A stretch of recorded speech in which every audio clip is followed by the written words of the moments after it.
मजीद जो है वो कॉस्ट सेंटर अकाउंटिंग के बारे में पढ़ेंगे। इससे पहले जो हमने थोड़ा सा कॉन्फ़िगरेशंस जनरल ओवरऑल हमने कॉस्ट सेंटर अकाउंटिंग या बल्कि कंट्रोलिंग मॉड्यूल की थोड़ी सी कॉन्फ़िगरेशन जो है बेस लाइन कॉन्फ़िगरेशन की। आज हम थोड़ा सा स्पेसिफिक हो जाते हैं, देखते हैं कि कॉस्ट सेंटर अकाउंटिंग की जो कॉन्फ़िगरेशन है प्लस प्रॉफिट सेंटर का की थोड़ी सी कॉन्फ़िगरेशन जो है ज़रूरी है वो देखते हैं।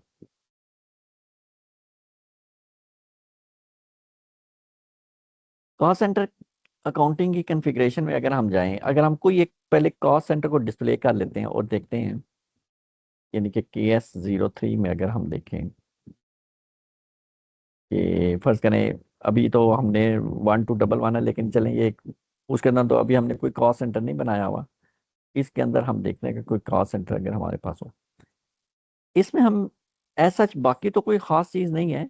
मसला अगर आप ये देखें कॉस्ट को, ये नेम है कुछ, यूज़र रिस्पॉन्सिबल, पर्सन रिस्पॉन्सिबल, ये कोई इतनी चीज़ नहीं। कॉस्ट सेंटर कैटेगरी जो ना, इसके बारे में हम डिस्कस करते हैं कि ये एक इम्पॉर्टेंट चीज़ है और इसकी डिपेंडेंसी को भी हम देखेंगे कि इसकी डिपेंडेंसी किन किन चीज़ों पे ऊपर है। तो हम सबसे पहले SIMG में जाएंगे या SPRO में, और कंट्रोलिंग के अंदर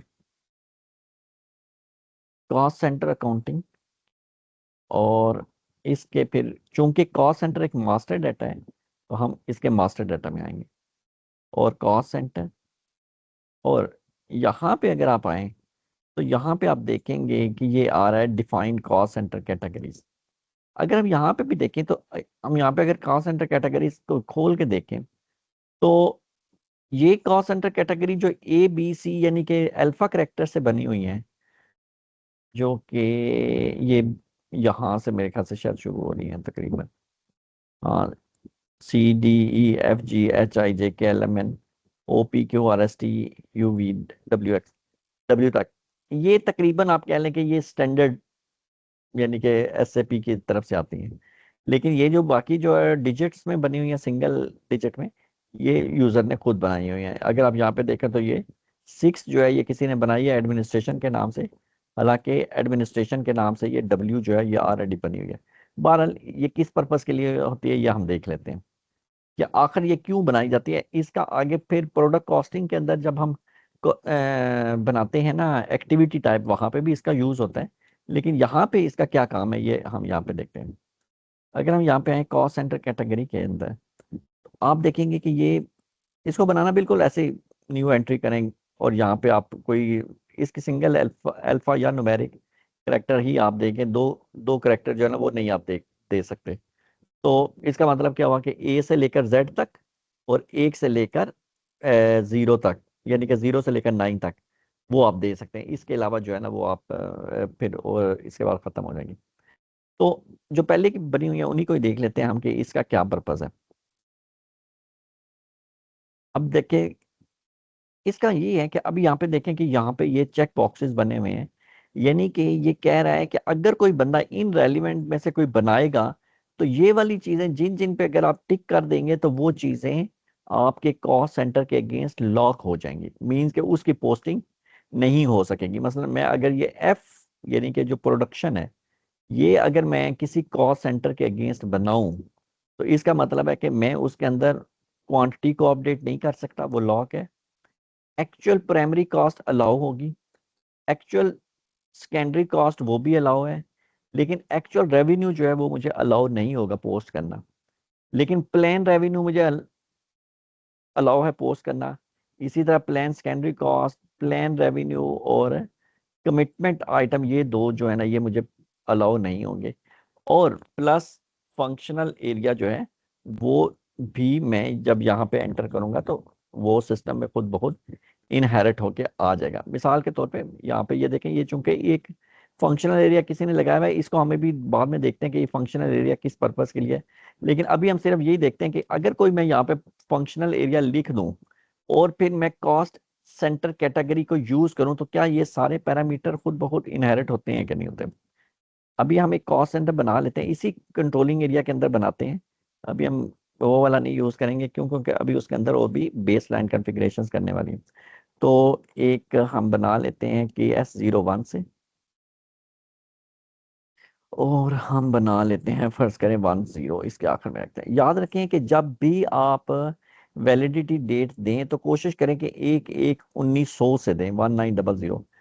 अगर आप 1/1/2000 देते हैं तो फिर बाज़ औक़ात इस यानी कि आपका, अगर आपके सिस्टम के अंदर ह्यूमन रिसोर्स यानी कि पेरोल का डाटा चल रहा है, या एचसीएम जिसको हम कहते हैं, ह्यूमन कैपिटल मैनेजमेंट जो है, या फिर सक्सेस फैक्टर जो है वो है, तो जब भी इम्प्लॉयज का डाटा क्रिएट किया जाता है सिस्टम के अंदर, पेरोल के अंदर, अगर आप देखें यहाँ पे ये ह्यूमन रिसोर्स के अंदर अगर हम आए तो पेरोल के अंदर जो है ना, इंटरनेशनल पेरोल के अंदर ये पेरोल का डाटा है, जो कि ये उसका पेरोल रन वगैरह, ये स्टार्ट पेरोल है, ये से जो पे स्लिप्स इशू होती हैं उसकी सिमुलेशंस हैं, ये रिलीज पेरोल है। और इसी तरह ये सारा जो है, जो डाटा बनाया जाता है वो मेरे ख्याल से शायद पर्सनल मैनेजमेंट के अंदर एक इसका एक ट्रांजैक्शन कोड होता है जो है PA40 के अंदर, वो हम बनाते हैं PA40 किसी भी इंप्लॉय का, या कि मास्टर डाटा। ये देखें यहाँ पे, ये पर्सनल एक्शन है कि आप क्या करना चाह रहे हैं, क्या बंदे को हायर करना चाह रहे हैं, या वो लीविंग है, वो रिजाइन दे के जा रहा है या छोड़ के जा रहा है, ऑर्गेनाइजेशन असाइनमेंट कोई कॉस्ट सेंटर लगाना है, या री एंट्री इनटू कंपनी, और भी बहुत सारे एक्शंस होते हैं जो कि यहाँ पे जनरेट किए जाते हैं, ये PA40 के अंदर होते हैं। और अगर कोई पहले का एम्प्लॉय है तो अगर आपने उसको देखना हो तो आप PA20 जो है ना, यानी कि PA20, उसके थ्रू भी आप यहाँ पे देख सकते हैं। उसका कोई पर्सनल नंबर लिखें, फिर आपने जो भी उसके साथ करना है, ये इन्फो टाइप्स, और यहाँ पे ये सब टाइप्स आप यहाँ पे इंटर करके, और ये आपके सब टाइप्स होते हैं, ये बैकएंड पे आपके GL के साथ कॉन्फ़िगर होती हैं। तो आप एम्प्लॉयज़ के मास्टर डाटा को भी क्रिएट करते हैं। अगर मैं देखूं, अगर कोई शायद यहाँ पे किसी ने, अगर कोई एम्प्लॉय का डाटा, अच्छा ये किसी ने बनाया हुआ है, चले हम इसको ही देख लेते हैं। तो कोई एक्शन को अगर हम ये देखें, फर्ज करें हम ऑर्गेनाइजेशनल असाइनमेंट के एक्शन को देखें और डिस्प्ले करें, तो आप ये देखेंगे कि यहाँ पे इसकी डेट किसी ने लिखी हुई है 3/3/2026 से लेकर 31/12/99 तक। एक्चुअली ये चूंकि टेस्ट सिस्टम है, लेकिन प्रोडक्शन सिस्टम के अंदर ये कभी भी डेट इस तरह की बीच साल के अंदर नहीं दी जाती। कोशिश की जाती है कि हमेशा 1/1/1900 से जो है ना वो इनिशियल डेट दी जाए। हाँ, उसके बाद जूं जूं कॉस्ट सेंटर चेंज होते जाएंगे तो फिर वो उसके एक बीच में स्लैब बनते जाते हैं, तो वो आप उसको यूज कर सकते हैं। तो आप कोशिश करें कि जब भी आप कॉस्ट सेंटर या कोई भी चीज बनाए तो उसकी 1900 जो है ना वो डेट दें, और अप टू 31 दिसंबर 9999 तक। अच्छा, इसका हम नाम रख देते हैं फिलहाल टेस्ट कॉस्ट सेंटर।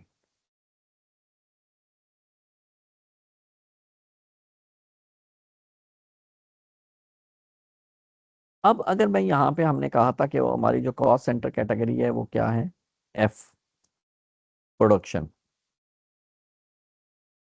हम यहाँ से F ले लेते हैं, और company code hierarchy area first करें 2000 ले लेते हैं, और कंपनी कोड 1101 ले लेते हैं, और यहाँ पे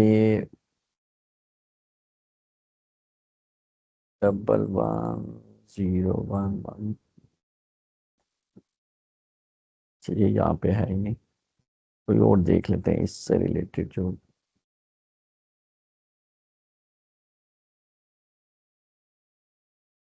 company code does not exist.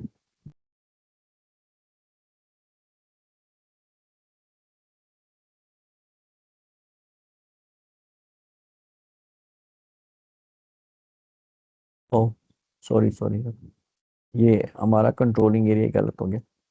हमें क्या करना है, जब भी हम करेंगे तो हमें सबसे पहले देखना चाहिए कि हमारा कंट्रोलिंग एरिया कौन सा है। तो ये कंट्रोलिंग एरिया गलत था, तो हमें अपना कंट्रोलिंग एरिया पहले सेट कर लेते हैं, 1101। अब मैं ये कहूँ कि ये कंट्रोल का अभी तो कंपनी कोड चल रहा था।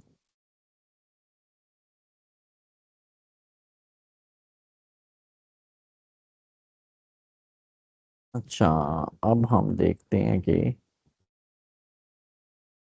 Hierarchy area.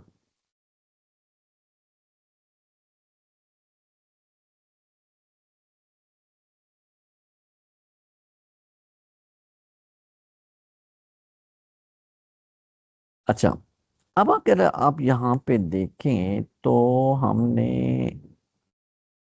एफ जो था कौन सा था, एफ प्रोडक्शन सिस्टम, ठीक है। एफ के साथ हमने कहा कि क्या चीजें बैन हो जाएंगी, क्वांटिटी बैन हो जाएगी, एक्चुअल रेवेन्यू बैन होगा, प्लस प्लान रेवेन्यू बैन होगा, और कमिटमेंट बैन हो जाएगी। तो अब हम देखते हैं कि ये कंट्रोल पैरामीटर के अंदर क्या क्या चीजें बैन हुई हैं। तो यहाँ पे देखें, ये क्वांटिटी टिक हो गई, इसी तरह एक्चुअल रेवेन्यू, प्लान रेवेन्यू और कमिटमेंट अपडेट। ये जो चेक बॉक्स मार्क हुए हैं, ये कहाँ से कंट्रोल हुए हैं, ये आपके इस बेसिक डाटा या कॉस्ट सेंटर कैटेगरी जो है ना, इससे कोई बैन हुए हैं। अगर फर्ज कर लें कि आप चाहते हैं कि मैं एक्चुअल प्राइमरी और प्लान प्राइमरी कॉस्ट को नहीं करना चाहता, मैं चाहता हूँ कि सिर्फ जो है वो सेकेंडरी कॉस्ट उसके अगेंस्ट पोस्टिंग हो, प्राइमरी ना हो, तो आप फर्ज कर लेते हैं कि मैं यहाँ पे प्राइमरी के अंदर एफ को ही ले लेता हूँ, और यहाँ पे मैं एक्चुअल प्राइमरी जो है ना इसको मैं, और प्लान प्राइमरी इसको भी मैं टिक कर देता हूँ। मैं कहता हूँ कि जब भी कोई बंदा प्रोडक्शन को टिक करे, तो वो एक्चुअल प्राइमरी और प्लान प्राइमरी जो है ना वो भी उसके लिए लॉक हो जाए। तो अगर मैं यही एक्टिविटी दोबारा करूं, अभी मैंने इसको सेव नहीं किया, KS01, और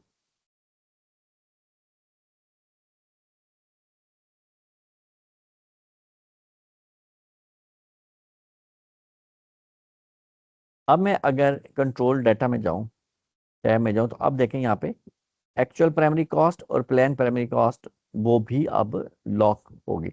ये अलग बात है कि आप इसको मैनुअली बाद में अनलॉक कर सकते हैं, लेकिन ये भी डिपेंड करता है ऑथराइजेशन के ऊपर।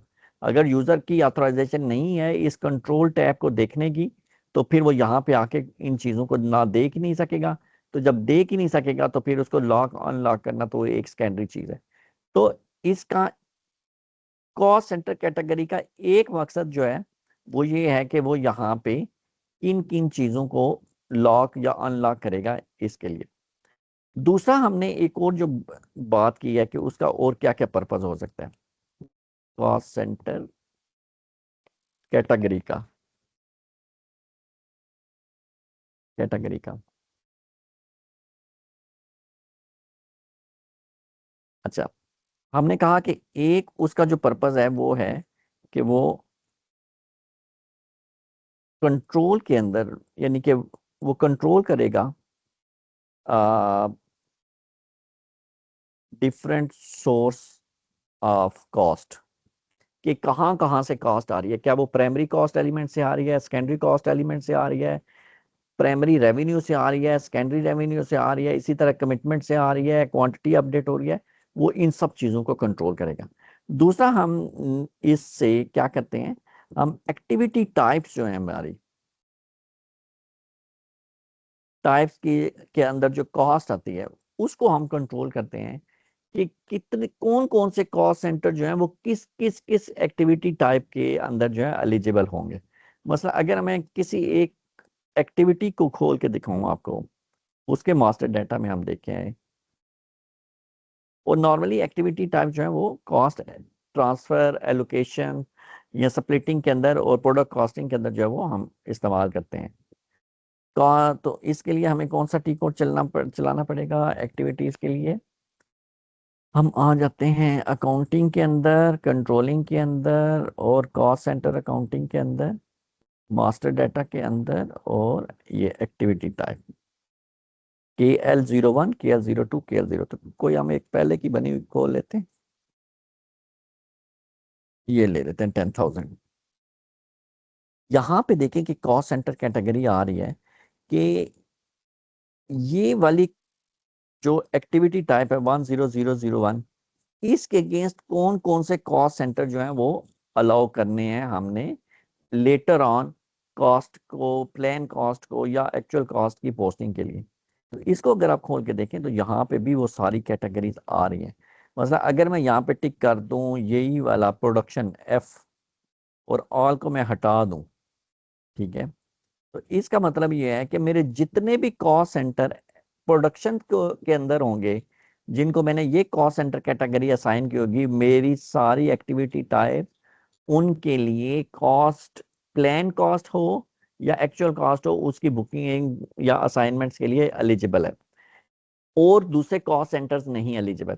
लेकिन इसी तरह अगर मैं चाहता हूं कि मैं एक नहीं, मैं 3 कैटेगरीज जो है ना वो मैं अलाउ करना चाह रहा हूँ अपनी एक्टिविटी टाइप के लिए, तो फर्ज करें मैं इसको प्रोडक्शन को भी ले लेता हूँ, डेवलपमेंट को भी ले लेता हूँ, मार्केटिंग को भी ले लेता हूँ, ऑल कॉस्ट सेंटर को हटा देते हैं, तो ये तीनों कैटेगरीज यहाँ पे आ जाएंगी। तो इसका मतलब है कि वो सारे कॉस्ट सेंटर जिनको ये 3 में से कोई एक एक कैटेगरी लगी होगी, क्योंकि एक वक्त में तो एक ही लगेगी। फर्ज कर लें कि 10 कॉस्ट सेंटर हैं जो कि ये एफ हैं, इसी तरह 10 और कॉस्ट सेंटर हैं जिनको ये डी कैटेगरी लगी हुई है, और 20 कॉस्ट सेंटर हैं जिनको ये 9 लगा हुआ है। तो इसका मतलब अगर 20 जमा 10 जमा 10, तो ये 40 कॉस्ट सेंटर ऐसे होंगे जिनको इस एक्टिविटी टाइप मशीन जो है उसके अगेंस्ट हम एस्टिमेटेड को और असाइन कर सकते हैं, एस्टिमेटेड पर रेट पर, और या जैसे भी हमने कोई आगे प्लानिंग करनी है वो हम कर सकते हैं। तो अगर आप चाहते हैं कि मेरे सारे कॉस्ट सेंटर इस मशीन के लिए हो जाएं एलिजिबल, तो आप इसमें जो सबसे पहली ऑप्शन होती है ऑल कॉस्ट सेंटर वो ले लें, यानी कि वो यहाँ पे फिर स्टेरिक आ जाएगा। तो इसका मतलब हो गया कि ये एक्टिविटी टाइप अब आपके सारे कॉस्ट सेंटर्स को अनेबल है। नॉर्मली ये मतलब है कि आप कह लें कि ये एक कमजोर, यानी कि आप कह लें कि एक सेटिंग है एक्चुअल प्रोजेक्ट्स के अंदर। जब आप एक्चुअल प्रोजेक्ट में काम करेंगे तो फिर आपने स्पेसिफाई करना होता है, अपने क्लाइंट से पूछना होता है कि आप भाई हमें, क्योंकि ये एक्टिविटी का मतलब है कि ये तकरीबन आप प्रोडक्शन से रिलेट कर रहे हैं, मैन्युफैक्चरिंग साइड पे आप काम करना चाह रहे हैं, ऐसा क्लाइंट है जो कि जिसका कोई प्लांट है, वो कोई चीज़ें प्रोड्यूस कर रहे हैं या मैन्युफैक्चर कर रहे हैं, तो आपने उनसे फिर पूछ लेना होता है कि आपने कौन से कॉस्ट सेंटर्स हैं, उनको क्या क्या वैल्यूज असाइन करना चाह रहे हैं, स्पेसिफिक होंगे तो उनकी जो रिपोर्टिंग है और उसमें आप उनको आसानी हो जाएगी। अदरवाइज अगर आप हर चीज के लिए सारा कुछ अलाउ कर देंगे तो वो फिर जिसको कहते हैं ना गार्बेज इन गार्बेज आउट, वो हर बंदा कॉस्ट सेंटर के अगेंस्ट हर एक्टिविटी को अलाउ करेगा, तो वो फिर उसमें फिर जो है ना वो चीज़ों को बाद में फिर at the end, year and या मंथ एंड के ऊपर जो है वो इनिशियल लेवल के ऊपर चीज़ों को कंट्रोल करना मुश्किल हो जाता है। तो हमें इसका एक ये भी पर्पस पता चल गया कि हम कॉस्ट सेंटर कैटेगरी जो एक छोटा सा एक सिंगल करेक्टर की फील्ड है, उससे हम अपनी एक्टिविटी टाइप्स को अलाउ करते हैं कि कौन कौन सी एक्टिविटी टाइप्स के अगेंस्ट कितने कॉस्ट सेंटर जो हैं वो एलिजिबल हैं। तीसरा जो इसका एक बहुत बड़ा फायदा है वो है असाइनमेंट ऑफ फंक्शनल एरिया। अभी हम देख रहे थे जब कॉस्ट है इसका मास्टर डाटा, ये कॉन्फ़िगरेशन में हम देख रहे थे कि प्रोडक्शन के अंदर जब हम आते हैं तो यहाँ पे 1002 जो है वो फंक्शनल एरिया मैंने उसको असाइन किया। लेकिन क्या वजह है कि जब मैंने कॉस्ट सेंटर यहाँ पे एक बना रहा हूँ KS01 के अंदर, इस 1101 कंट्रोलिंग एरिया के अंदर, तो यहाँ पे मैंने कौन सा था, एफ एफ असाइन किया, और यहाँ पे हायरार्की। अब ये देखिए कि ये फंक्शनल एरिया की फील्ड यहाँ पे ग्रे आउट हुई हुई है, इधर मैं प्रॉफिट सेंटर असाइन कर देता। होना तो ये चाहिए था कि ये हायरार्की एरिया के अंदर जब मैं ये सॉरी जब मैं यहाँ पे एफ लिख के एंटर करूँ तो उससे रिलेटेड वैल्यू यहाँ पे पॉपुलेट हो जाए, लेकिन फंक्शनल एरिया जो है यहाँ पे डिस्प्ले नहीं है बल्कि ये ग्रे आउट हुआ है। इसकी क्या वजह हो सकती है?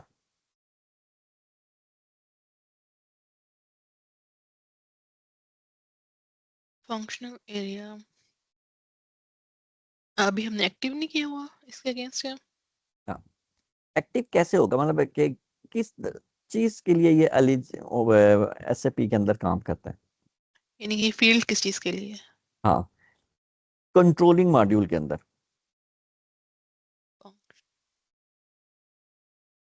सॉरी।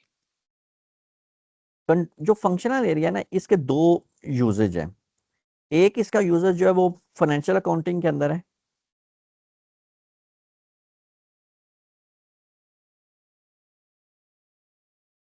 और दूसरा जो है वो कंट्रोलिंग के अंदर सेपरेट से है।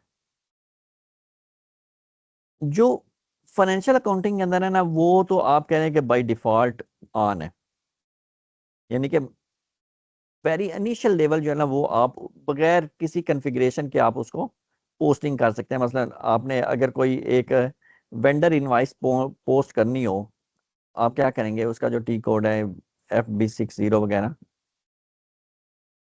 इसमें आप आएंगे और यहाँ से आप नीचे फंक्शनल एरिया की जो कोई फील्ड होगी कहीं आगे करके, वो ये fund centre, commitment fund, network quantity, activity type, personal area, material, ये आ गया फंक्शनल एरिया। ठीक है, अगर आपने फंक्शनल एरिया, इसकी सिंपल कॉन्फ़िगरेशन होती है, 4 कैरेक्टर तक आप डिफाइन कर सकते हैं, जिस तरह के हम बिजनेस एरिया डिफाइन करते हैं ना। अगर हम उसमें जाएं एंटरप्राइज स्ट्रक्चर के अंदर, एक मिनट, SIMG में अगर हम जाएं और एंटरप्राइज स्ट्रक्चर के अंदर अगर हम जाएं, डेफिनेशन के अंदर, फाइनेंशियल अकाउंटिंग के अंदर अगर आए, तो ये देखें यहाँ पे Initial define, functional area. Functional area, और सिंपल सा है, जस्ट आप खोलें और न्यू एंट्री करें, और फर्ज करें मैं कहता हूँ 2001, और मेरा एक फंक्शनल एरिया है, फर्ज करें कि जी एडमिन कॉस्ट। ये ऑप्शनल होता है ना? ऑप्शनल है, हम्म। लेकिन अगेन डिपेंड करता है कि आपकी रिपोर्टिंग रिक्वायरमेंट के ऊपर और मास्टर डाटा डायमेंशंस के ऊपर, कि कितने मास्टर डाटा हैं जिनको आपने खपा लिया सिस्टम के अंदर। मसलन ये तो हमें पता चल गया कि हमारे पास सिस्टम के अंदर क्या क्या चीज़ें हैं मास्टर डाटा के लिए। एक हमारे पास GL है, एक हमारे पास कॉस्ट सेंटर है, एक हमारे पास बिजनेस एरिया है, एक हमारे पास एक्टिविटी टाइप्स हैं, इसी तरह और हमारे पास क्या चीज़ें हो सकती हैं, एक हमारे पास प्रॉफिट सेंटर है, एक हमारे पास सेगमेंट है। इसी तरह हम एक हमारे पास क्या है, फंक्शनल एरिया भी है। इसी तरह हमारे पास जो हमने दो चीज़ें और पढ़ी थी SD से रिलेटेड, वो था एक आपका डिस्ट्रीब्यूशन एरिया और एक आपका डिस्ट्रीब्यूशन एरिया था जो कि सेल्स ऑर्डर, सेल्स एरिया के अंदर आता है। वो क्या होता है, वो Distribution channel. है हाँ डिस्ट्रीब्यूशन चैनल, और एरिया कौन सा था, Distribution channel. और हाँ डिवीजन। ठीक है, Division. डिवीजन। हाँ, तो ये सारी चीजें आपके पास पड़ी हुई हैं मास्टर डाटा की। अब आपके पास क्या क्या है एक्चुअल क्लाइंट के पास जिसके ऊपर उसको रिपोर्टिंग लेनी है, ये आपने देखना है और इन चीजों के अंदर उसको फिट कर लेना है। तो आपने फिर इसको यूज करना है। अब फंक्शनल एरिया को अगर आप फाइनेंशियल अकाउंटिंग के अंदर इस्तेमाल करेंगे, तो इसका यूजेज इंतहाई सिंपल है। जस्ट यहाँ पे आए, क्रिएट किया, और FB50-60 के अंदर आपने इसको जस्ट यूज कर लिया।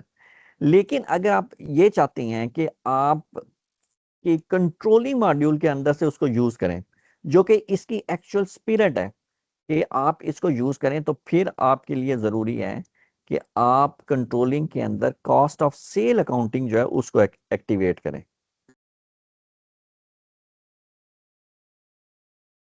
कंट्रोलिंग एरिया के अगेंस्ट जब आप cost of sale accounting activate कर देंगे, तो फिर फंक्शनल एरिया की जो पर्पज है वो आपके लिए एलिजिबल हो जाएगा। और वो कहाँ से करना है, वो हमने करना है, इसके लिए ये ज़रूरी है कि आप आए फाइनेंशियल अकाउंटिंग, और फाइनेंशियल अकाउंटिंग के अंदर अगर आप आए ग्लोबल सेटिंग, और इसके अंदर आप पाएंगे ये functional area for cost of sale accounting. तो अब आप देखें यहाँ पे डिफाइन फंक्शनल एरिया, ये तो वही है जो के ऊपर है। अगर मैं इसको एक्टिवेट करूंगा तो वो वही स्क्रीन आ जाएगी। ये मतलब है कि आप इधर से भी बना सकते हैं। ये असल चीज़ है, activate cost of sale accounting for preparation. इसमें अगर आप देखें तो मेरा कंपनी कोड है 1101, ये तो ये देखें यहाँ पे क्या है, इनएक्टिव। ये इनएक्टिव है इसी वजह से, जब मैं कॉस्ट सेंटर बना रहा था अभी आपके सामने, तो वहां पे फंक्शनल एरिया की फील्ड ग्रे आउट थी। अगर मैं इसको एक्टिवेट कर दूं इन प्रिपरेशन, या चले एक्टिव ही कर लेते हैं, डायरेक्ट ही कर लेते हैं, तो अब ये एक्टिव हो गया। ठीक है, Mhm. अब मैं एक कॉस्ट सेंटर बनाता हूँ, इंटर फंक्शनल एरिया। अब वो कह रहा है अच्छा, अभी हम इसका एक और यूजेज देखेंगे कि ये फंक्शनल एरिया कहाँ कहाँ पे अगर इस्तेमाल होता है। तो अब मैं ये कॉस्ट सेंटर को दोबारा ये बनाता हूँ /NKS01। अब देखें ये फील्ड यहाँ पे अनेबल होगी।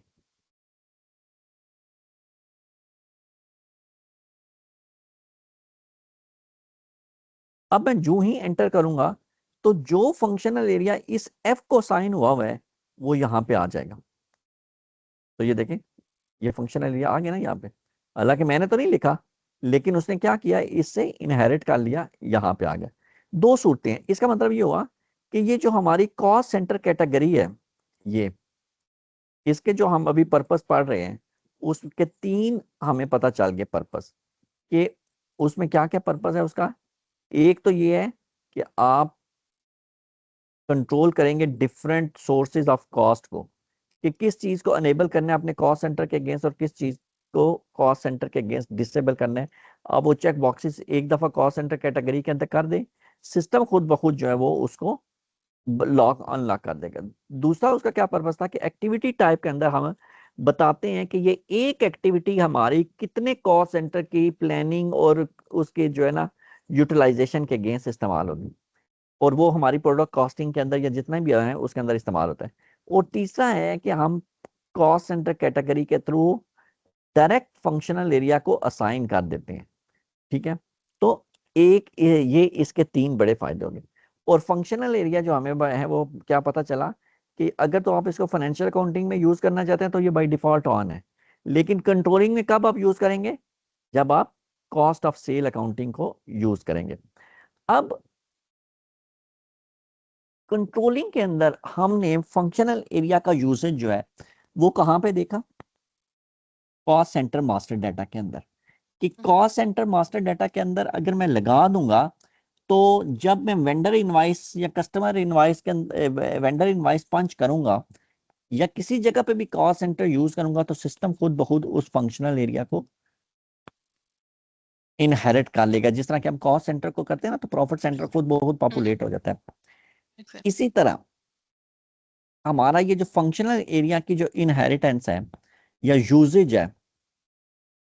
यूजेज ऑफ फंक्शनल एरिया कहाँ कहाँ पे होता है। एक तो हो गया cost centre master data,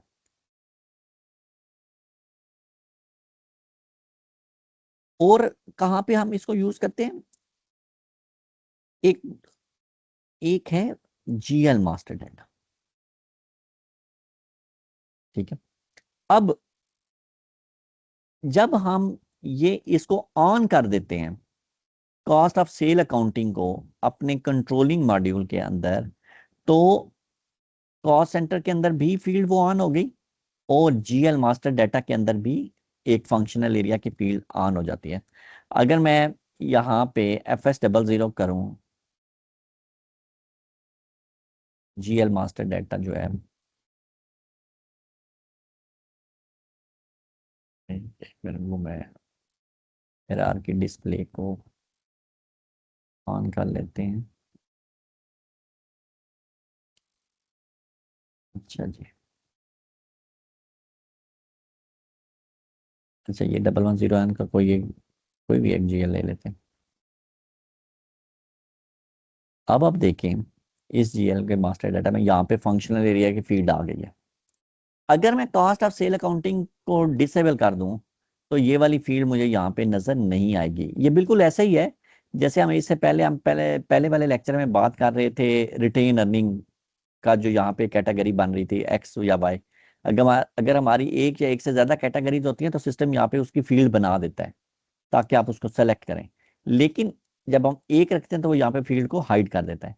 same यही एक कंसेप्ट है कि फंक्शनल एरिया की फील्ड कब यहाँ पे आएगी, अगर आप अपनी कंट्रोलिंग मॉड्यूल के अंदर कॉस्ट ऑफ सेल अकाउंटिंग को एक्टिवेट कर देंगे तो यहाँ पे फंक्शनल एरिया की फील्ड आ जाएगी।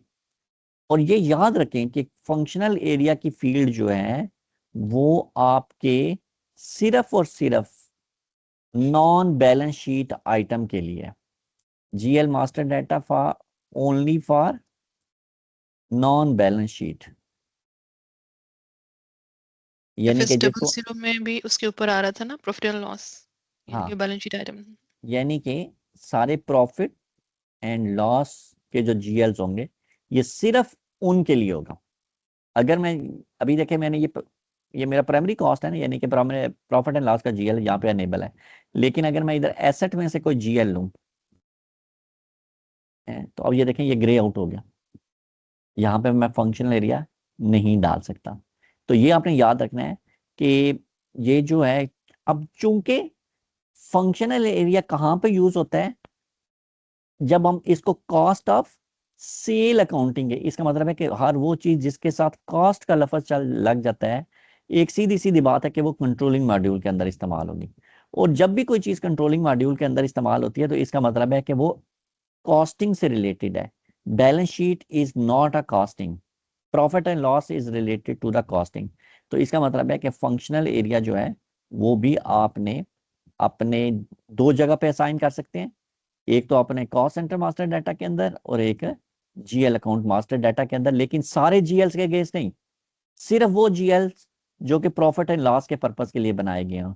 या एक उसका सादा जबान में और भी कह सकते हैं कि हर वो जीएल जिसके अंदर आपने बैलेंस शीट को टिक नहीं किया हुआ या सेलेक्ट नहीं किया हुआ, उसको आप बना सकते हैं। एस फॉर हाना के अंदर बैलेंस शीट भी आ गई और स्लैश अकाउंट भी लिख लेते हैं, क्योंकि अब हाना 2020 और उसके बाद यहाँ पे हमने ये देख लिया कि यहाँ पे एक कैश भी है। अगर मैं कैश भी सेलेक्ट करूंगा तब भी मैं इसके अंदर नहीं डाल सकता।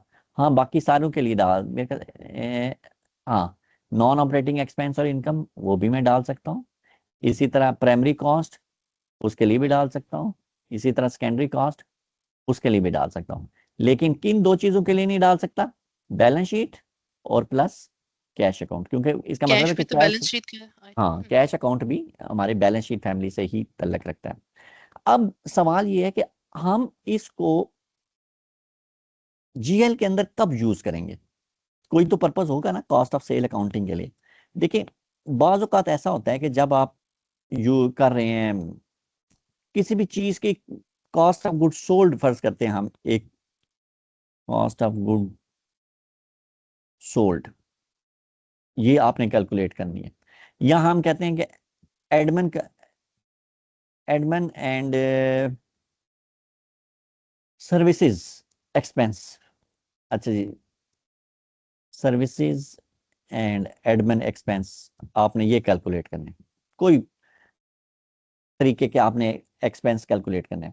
अब ये सारे एक्सपेंसेस कैलकुलेट करने का एक तो तरीका ये है कि फॉर दिस पर्पज या कॉस्ट ऑफ गुड्स सोल्ड जो है, इसके लिए कोई भी आपने कॉस्ट कैलकुलेट करनी है, तो एक तो उसका तरीका ये है कि आप उसके सारे जीएल्स बना लें। जैसे कि आपने एक जीएल बना लिया, जीएल 1 2 3 4 5 6 7 8, ये बना लिए, ठीक है। फिर अगर ये सारे एक काम के लिए होंगे, सर्विस एंड एडमिन एक्सपेंस के लिए, फिर तो बड़ी सीधी सीधी बात है, आप उन जीएल के ऊपर रिपोर्ट चलाएं और आप कर लें, आप के पास सर्विस एंड एडमिन एक्सपेंस आ जाएंगे, कॉस्ट ऑफ गुड सोल्ड की रिपोर्ट आ जाएगी। सेम इसी तरह कोई कॉस्ट ऑफ गुड मैन्युफैक्चर है या कुछ और भी, जो भी आपने कोई कॉम्बिनेशन बनाने हैं तो वो जीएल के लिए आप इस्तेमाल कर लें। लेकिन बाज़ औक़ात ऐसा होता है कि एक ही जीएल है, ठीक है, फर्ज कर लें कि ये एक जीएल है, उसकी डिस्क्रिप्शन है सैलरी। अब ये सैलरी जो है, इसमें हम ऑफिसर्स को, यानी कि उन लोगों को भी सैलरी दे रहे हैं जो कि ऑफिस में बैठे हुए हैं, उन वर्कर्स को भी सैलरी दे रहे हैं जो कि प्रोडक्शन के अंदर काम कर रहे हैं। इसका मतलब ये हुआ कि ये सैलरी का जो जीएल है मेरा, ये मुझे कॉस्ट ऑफ गुड सोल्ड नहीं कैलकुलेट करके दे सकता। क्यों? क्योंकि जो कॉस्ट ऑफ गुड सोल्ड है, यानी कि मैन्युफैक्चरिंग कॉस्ट जिसको हम कह रहे हैं, या कॉस्ट ऑफ गुड्स मैन्युफैक्चर कह लेते हैं, चले, कॉस्ट ऑफ गुड सोल्ड तो थोड़ा सा वो हम एडवांस चीज आ गई, कॉस्ट ऑफ गुड्स मैन्युफैक्चर, सीओजीएम इसको हम ये कहते हैं, इसको हम सीओजीएम भी कहेंगे। अगर हमें सीओजीएम या cost of goods manufacture calculate करनी है, तो ये जीएल हमारे लिए अब क्या कह लें कि डबल पर्पस का हो गया, क्योंकि इसके अंदर जो है ना वो ये भी पेमेंट हो रही है जो कि एम्प्लॉयज़ हैं जो कि ऑफिस के अंदर बैठे काम कर रहे हैं, और इसी तरह इसके अंदर वो पेमेंट्स भी हो रही हैं जो कि उन लोगों को भी मिल रही है जो कि प्रोडक्शन के अंदर काम कर रहे हैं, फैक्ट्री के अंदर काम कर रहे हैं। तो इस सूरत में हम बना लेते हैं फंक्शनल एरिया, उसका हम फर्ज कर लें कि हम 1000, और हमने उसका नाम रख लिया COGM। अब हम ये वाला किसको असाइन करेंगे, ये हम अपने कॉस्ट सेंटर को असाइन कर लेंगे। ठीक है, हम दो कॉस्ट सेंटर बना लेते हैं, एक एडमिन का और एक जो है वो प्रोडक्शन का। प्रोडक्शन को हम ये वाला कॉस्ट ये असाइन कर देंगे। सेम इसी तरह फर्ज कर लें कि आपने एक प्रोडक्शन का कॉस्ट सेंटर बना लिया, कॉस्ट सेंटर प्रोडक्शन, लेकिन इस प्रोडक्शन कॉस्ट सेंटर से आगे जो है वो आपने पूरे प्रोडक्शन लाइन, एक ही लाइन थी प्रोडक्शन की, आपने उस सारी लाइन को वो असाइन कर दिया। उस प्रोडक्शन लाइन के अंदर जो है वो सारे आपके काम हो रहे हैं, फर्ज करें उसमें असेंबलिंग भी हो रही है, टेस्टिंग भी हो रही है, क्वालिटी इंश्योरेंस भी हो रही है, वो सारा हो रहा है। तो फिर अब आप चाह रहे हैं कि मैं उसके अंदर डिफरेंट जो है ना तरह की कॉस्ट कैलकुलेट करूं, तो फिर आप एक फंक्शनल एरिया इसको नहीं असाइन करेंगे, बल्कि उससे जो रिलेटेड जीएल्स होंगे उनको असाइन कर लेंगे। फर्ज करें कि ये एक जीएल है जो कि सारा मटेरियल्स को है, मटेरियल को लग गया। एक जीएल है वो आपने बना लिया, फर्ज कर लें कि असेंबलिंग के लिए। इसी तरह एक जीएल है वो आपका टेस्टिंग के लिए, एंड सो ऑन, कोई भी सिनेरियो हो सकता है। तो अब आप उस सूरत जो है फंक्शनल एरिया COG है, अब आप जीएल्स को लगाएंगे। कहने का मकसद है कि आपने देखना है कि आपकी जो रिपोर्टिंग है उसके लिए वो वैल्यू किस किस जगह पे पड़ी हुई है। अगर तो देखना, आपके पास तो दो पैरामीटर है ना, जीएल भी है, कॉस्ट सेंटर भी है, लेकिन बाज औक़ात ऐसा होता है कि सिनेरियो बेस्ड कॉस्ट सेंटर काम करते हैं, या जीएल जो है सिनेरियो बेस्ड काम करता है।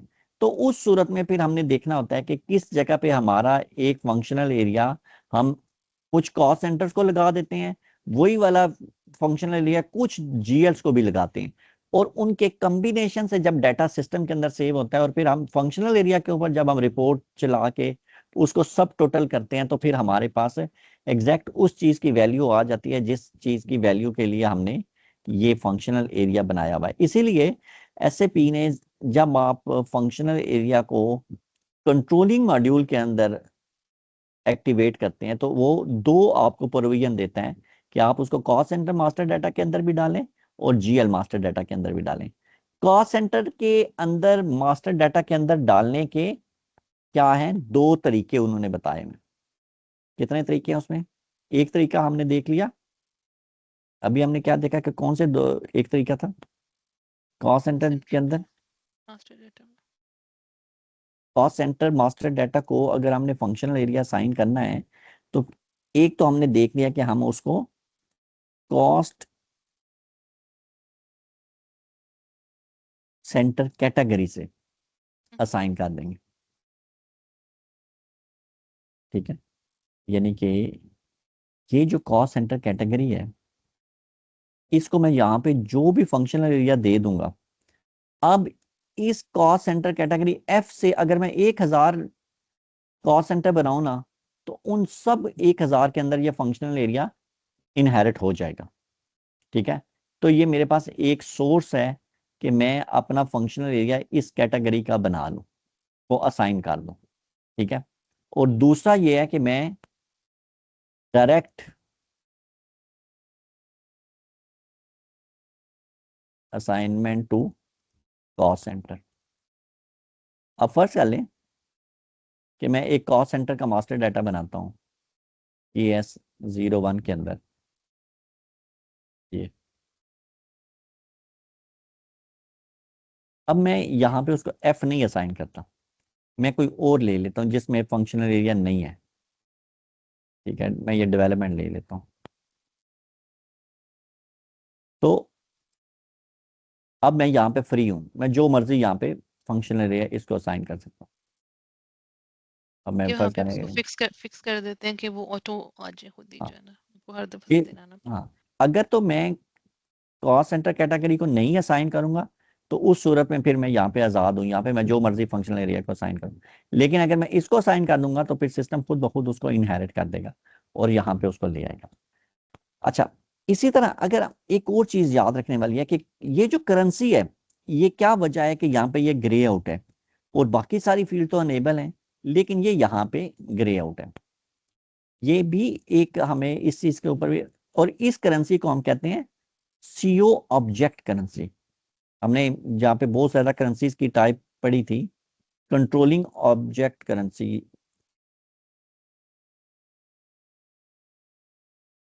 के अंदर जो कॉस्ट सेंटर की जो करेंसी है इज ग्रेड आउट।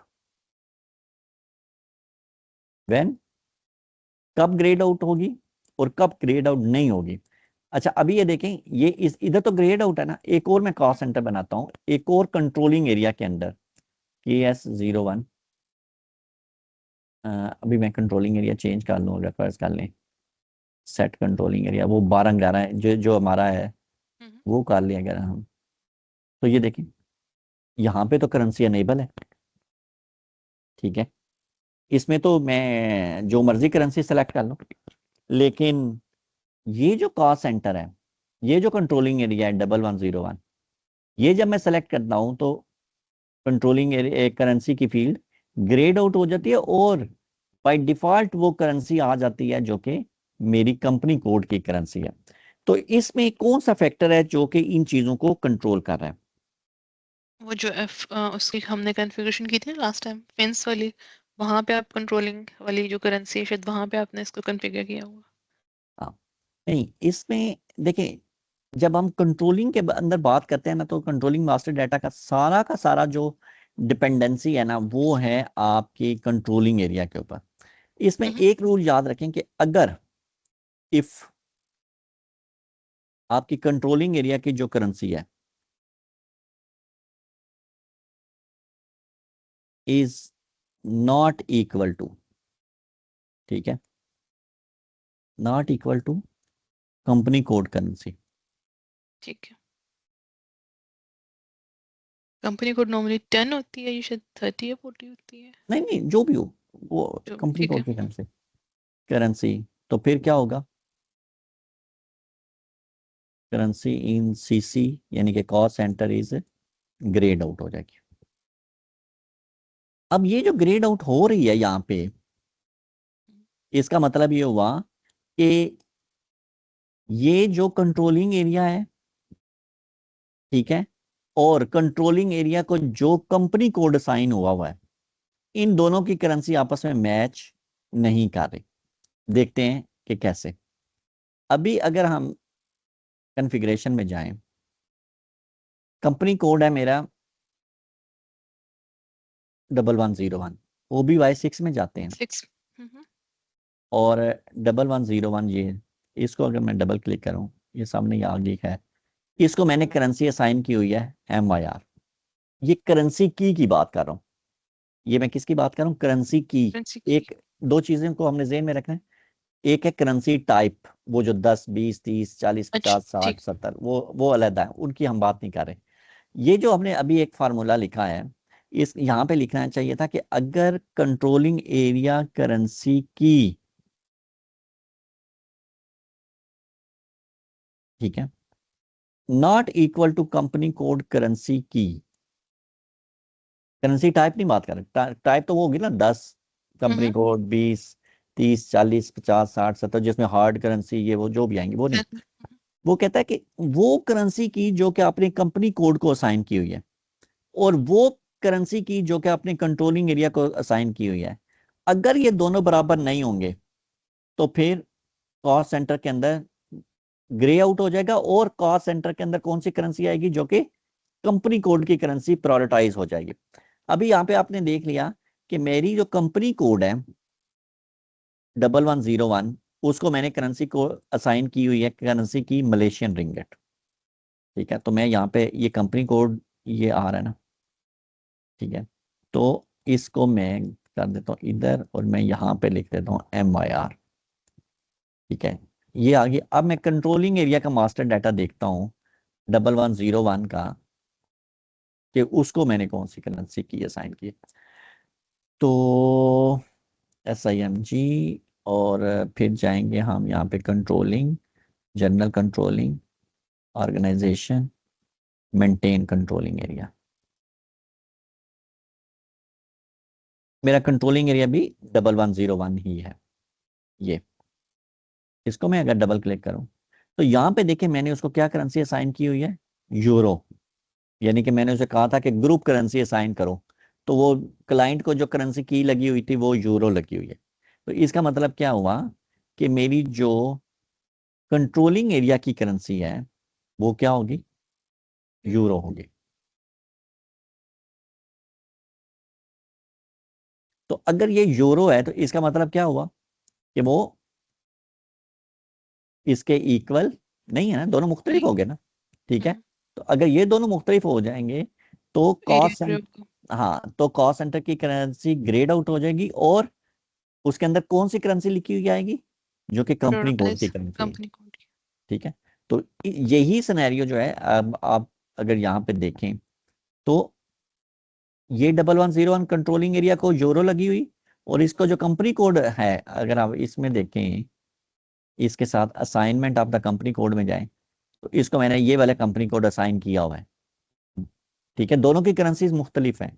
तो इसका मतलब हुआ कि जब दोनों की करेंसीज मुख्तलिफ होंगी तो इस कंट्रोलिंग एरिया के साथ जो जो कॉस्ट सेंटर बनेगा उनकी करेंसी जो है वो फिर ग्रेड आउट हो जाएंगी और उसके कंपनी कोड से रिलेटेड जो होंगे वो यहाँ पे आएंगे। तो और अगर वो दोनों सेम हो, ठीक है, कंट्रोलिंग एरिया को भी आपने वही असाइन की हुई है और कंपनी कोड को भी वही आपने असाइन की हुई है, तो फिर क्या होगा, एसएपी आपको आज़ादी दे देगा, जो मर्जी कंपनी को, जो मर्जी आप अपना कॉस्ट सेंटर को करेंसी असाइन कर दें।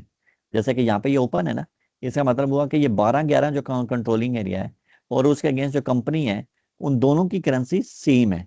तो एसएपी ने यहाँ पे अलाउ कर दिया कि आप इसको यहाँ पे अनेबल है, अब आप जो मर्जी इसके अंदर कंट्रोलिंग ऑब्जेक्ट करेंसी जो है या अब आपके कंट्रोल में है।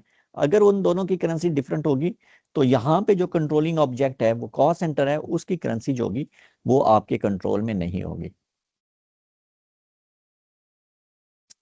तो ये यहाँ एक, पे इतनी फ्रीडम का क्या मतलब है कि यहाँ पे अगर हम करेंसी खुद से डालें, किन सिनेरियोज में इस तरह यहाँ पे दूसरी करेंसी डाली जाती है?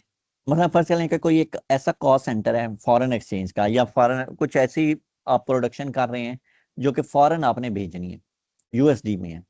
ठीक है, अब आप यूएसडी ना आपकी जो है वो कंट्रोलिंग एरिया करेंसी है ना आपकी कंपनी कोड करेंसी है, तो उस सूरत में आप यहाँ पे फिर यूएसडी लिख दें और ठीक। उसके अगेंस्ट जो आप कोई एक स्पेसिफिक जीएल भी बना लें उस जीएल करेंसी को भी यूएसडी कर लें। वो प्योरली जो होगा वो सिर्फ यूएसडी ट्रांजैक्शंस के लिए अनेबल हो जाएंगे। अब बाकी इस कॉस्ट सेंटर और उस जीएल के अंदर और किसी करेंसी की ट्रांजैक्शन नहीं होगी।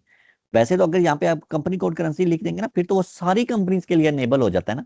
लेकिन अगर आप करेंसी स्पेसिफाई कर देंगे other than the company code currency या कंट्रोलिंग एरिया करेंसी, तो फिर वो सिर्फ और सिर्फ उस फॉरेन करेंसी के लिए जो है ना वो अनेबल होगा, बाकी किसी और लोकल करेंसी या किसी और फॉरेन करेंसी के लिए वो पे कॉस्ट सेंटर अनेबल नहीं होता। ठीक। हाँ, उस सूरत में आप इसको कर सकते हैं। सही, यहाँ पे हमारी कंपनी कोड भी नहीं आ रहा, क्योंकि ये क्रॉस कंपनी कोड है इस वजह से। नहीं नहीं नहीं नहीं, कॉस्ट सेंटर किस मॉड्यूल के अंदर आता है,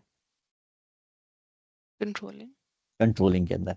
क्या हम्म। कॉस्ट सेंटर फाइनेंशियल अकाउंटिंग के अंदर आता है, नहीं। नहीं आता। तो फाइनेंशियल अकाउंटिंग की कॉन्फ़िगरेशन के अंदर सबसे ज्यादा, सबसे बड़ा कौन सा कंपोनेंट है, कंपनी कोड। ठीक है, तो इसका मतलब ये हुआ कि हर, जब भी हम कॉस्ट सेंटर की बात करेंगे वो कभी भी डायरेक्टली जो है वो आपके कंपनी कोड के साथ नहीं आएगा। फाइनेंशियल अकाउंटिंग के अंदर जब आप कोई काम करना चाहते हैं तो कंपनी कोड आप बनाएंगे या वो मांगेगा। एक सिंपल सी बात है कि एक जीएल है, जब भी हम जीएल एक्सटेंड करते हैं तो वो पूछता है ना कि किस कंपनी कोड के लिए। इसी एग्जैक्टली। तरह जब आप वेंडर या कस्टमर बनाते हैं उसको भी अब एक्सटेंड करते हैं ना अपने कंपनी कोड के लिए। ठीक है, लेकिन कंट्रोलिंग के ऑब्जेक्ट के अंदर, मॉड्यूल के अंदर जो चीजें हैं, कॉस्ट सेंटर हो गया, कॉस्ट एलिमेंट हो गया, इंटरनल, इवन के कॉस्ट एलिमेंट जो होते हैं, ये आपको पता है कि ये आपके कंपनी कोड के अगेंस्ट नहीं होते। ये हमारे चार्ट ऑफ अकाउंट के अगेंस्ट होते हैं। नहीं, ये आपके कंट्रोलिंग एरिया के अगेंस्ट होते हैं। अच्छा। अगर मैं आपको दिखाऊं FS00 में, ये ईसीसी में ये कंसेप्ट बहुत अच्छा समझ आ जाता है। क्यों? हम्म। क्योंकि ईसीसी में कॉस्ट एलिमेंट अकाउंटिंग अलहदा से है, कॉस्ट एलिमेंट अलहदा से बनते हैं, KA01 में, KA02 में, KA06 में। हम्म। लेकिन एफएस हाना के अंदर जो उन्होंने सारा कुछ इकट्ठा कर दिया। अब ये देखें, ये एक्सपेंस है ना, इसका जीएल है, ये प्राइमरी कॉस्ट है ना। जी। तो जब मैं इसको प्राइमरी कॉस्ट एलिमेंट डिक्लेयर करूंगा तो कंट्रोल डाटा के अंदर आप नीचे यहाँ दो पे, टैब्स आ जाएंगे। यहाँ पे जो कॉस्ट एलिमेंट कैटेगरी है, देखें ये यहाँ पे क्या लिखा हुआ है, account setting in controlling area. ठीक है, इसका मतलब ये वाली फील्ड कब आती है, जब आप उसको कॉस्ट एलिमेंट सेलेक्ट करते हैं, प्राइमरी या सेकेंडरी। हम्म। ये बैलेंस शीट के अंदर नहीं यहाँ पे आएगी। ठीक है, हम्म। ये आप नॉन वो ऑपरेट प्रॉफिट या उसके लिए नहीं आती। मतलब अगर मैं यहाँ पे इसको चेंज करूँ और यहाँ पे ये मैं नॉन ऑपरेटिंग एक्सपेंस और इनकम ले लूँ, ठीक है, और अब मैं कंट्रोल डेटा के अंदर जाऊँ, अब वो मुझे फील्ड यहाँ पे नहीं मिलेगी, ये देखें खत्म हो गई। लेकिन इसी द बैलेंस शीट के अंदर तो खैर होती ही नहीं है, या कैश के अंदर नहीं होगी। लेकिन जब मैं प्राइमरी कॉस्ट एलिमेंट लूंगा और कंट्रोल डाटा के अंदर जाऊंगा तो ये यहाँ पे लिखा हुआ आ जाएगा, account setting in controlling area 1101 ABC manufacturing company limited. तो इसका मतलब ये हुआ कि ये कॉस्ट एलिमेंट का जो ये पोर्शन है, ये हमेशा किसके अगेंस्ट कॉन्फ़िगर हो रहा है, ये आपके कंट्रोलिंग एरिया के अगेंस्ट कॉन्फ़िगर हो रहा है। ये आप वही मतलब है कि जेन में रखें जो आपने ईसीसी में करना था। ईसीसी में क्या होता था कि ईसीसी में जब आप जीएल बनाते थे कि जीएल और कॉस्ट एलिमेंट, इधर से आप पहले FS00 में टी कोड में आपने प्राइमरी कॉस्ट एलिमेंट बनाया ना, हम्म। प्राइमरी कॉस्ट एलिमेंट ना बनाया, जीएल बनाया। पहले जीएल बनाया पहले, और और उसके बाद ऊपर आ रहा था एडिट कॉस्ट एलिमेंट। उसके रेडियो बटन के अंदर आपने सेलेक्ट कर लिया प्रॉफिट एंड लॉस।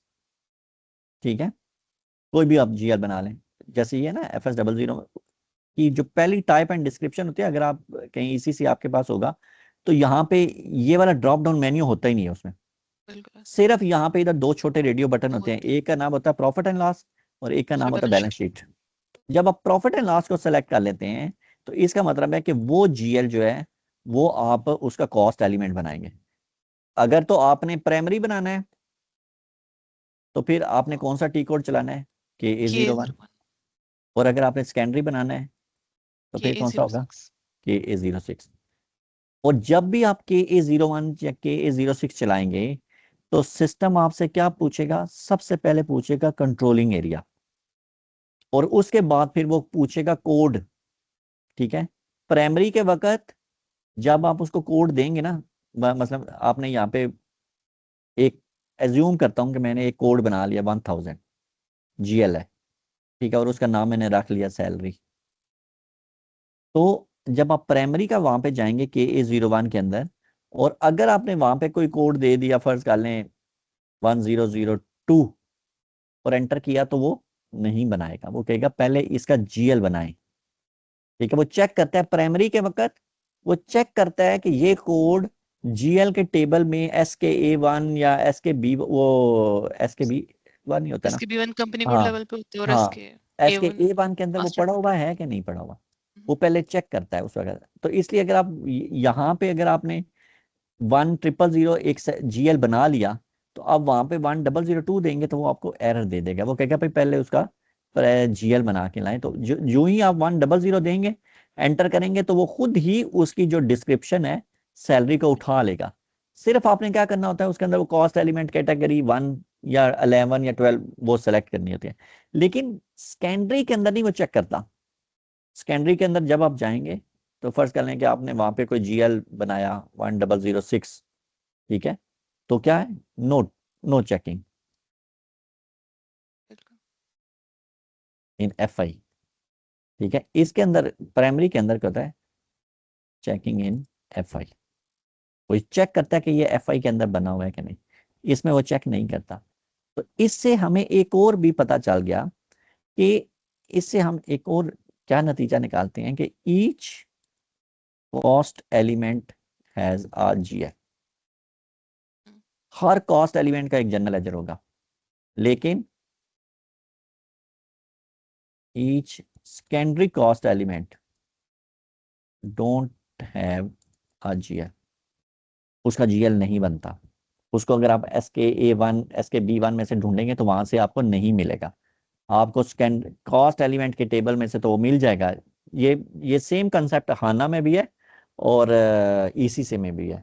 तो ये याद रखें कि आपने जब अपना पूरा चार्ट ऑफ अकाउंट से मुराद सिर्फ जनरल लेजर नहीं है। चार्ट ऑफ अकाउंट से क्या मुराद है? चार्ट ऑफ अकाउंट से मुराद क्या है कि आप क्योंकि जनरल लेजर का मतलब क्या है? जनरल लेजर का मतलब क्या है कि general ledger plus cost element. क्योंकि जनरल लेजर के साथ कॉस्ट एलिमेंट भी तो जुड़े हुए हैं। और प्लस आपका सेकेंडरी कॉस्ट एलिमेंट। ये सारा जमा करेंगे तो तब जाके आपका क्या बनेगा? Chart of chart of account. Account. Chart of account का एक सादा जबान में मतलब GL नहीं होते। आप कह दें कि जी चार्ट ऑफ अकाउंट का मतलब है कि मेरे सारे GLs नहीं। तो बंदा पूछे कि वो जो सेकेंडरी कॉस्ट एलिमेंट है वो तो GL ही नहीं है। टेक्निकली तो वो GL है ही नहीं ना, क्योंकि SAP ने उसका GL बनाया ही नहीं। तो इसका मतलब हुआ कि आपके जो जनरल लेजर है प्लस सेकेंडरी कॉस्ट एलिमेंट, तो वो क्या हो जाएंगे। इसी तरह अगर आप इसको गौर से देखें, बहुत औकात ऐसा भी होगा कि आपने एक यही काम एक आपने FS00 के अंदर गए, GL सेलेक्ट किया, प्रॉफिट एंड लॉस अकाउंट, और आपने ये एक बना लिया, कोई भी रेंट के नाम से बना लिया, जो जो भी। लेकिन आपने उसका प्राइमरी कॉस्ट एलिमेंट नहीं बनाया। फिर क्या होगा? इसका मतलब ये होगा कि वो GL तो बन गया लेकिन कॉस्ट एलिमेंट नहीं बना। ठीक है। तो अगर ये हम SAP के अंदर कैसे करेंगे, S/4HANA के अंदर कैसे करते हैं? हम चाहते हैं कि GL बना रहे प्रॉफिट एंड लॉस का, लेकिन उसका कॉस्ट एलिमेंट ना बने। तो वो उसकी FS00 में क्या कौन सी सेटिंग है?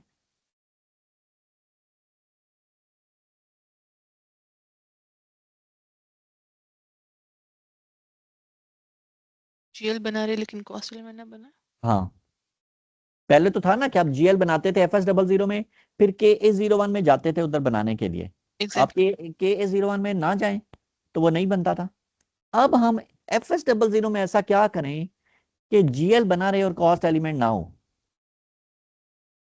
आप उसको एक कॉस्ट एलिमेंट तो हम उसकी कैटेगरी भी तो है ना, प्राइमरी कॉस्ट एलिमेंट में हम बनाएंगे ना वो, अदरवाइज तो एक नॉर्मल एक्सपेंस है। नहीं नहीं, प्राइमरी कॉस्ट एलिमेंट को जब हम सेलेक्ट करेंगे तो सिस्टम बैकएंड साइड पे दो काम करेगा, GL भी बनाएगा, प्राइमरी कॉस्ट एलिमेंट भी बनाएगा। सेकेंडरी कॉस्ट एलिमेंट को सेलेक्ट करेंगे तो वो बैकएंड पे सिर्फ सेकेंडरी कॉस्ट एलिमेंट बनाएगा, GL नहीं बनाएगा।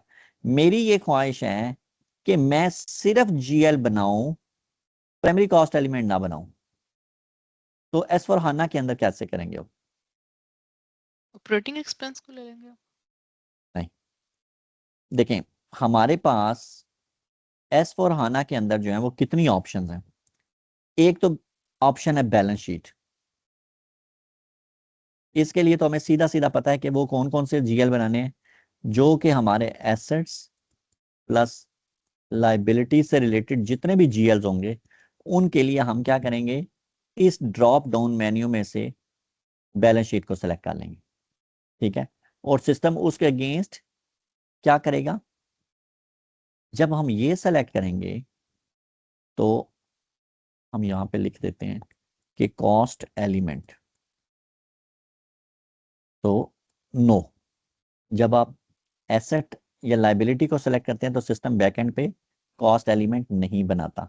तो जब ये नहीं होता तो इसका मतलब क्या है कि उसके साथ कोई भी कंट्रोलिंग ऑब्जेक्ट क्या क्या हो सकता है, जैसे कि cost centre, cost internal order. Internal order वगैरह वगैरह, जो कि कॉस्टिंग से रिलेटेड हो, प्रॉफिट सेंटर नहीं। तो वो भी सिस्टम नहीं डालने देगा आपको। ठीक होगा अगर आप ये सेलेक्ट कर लेते हैं। अच्छा, अगर मैं उसमें से primary cost element, balance sheet ले लिया, अगर मैं उसमें से प्राइमरी कॉस्ट और रेवेन्यू ले लूं,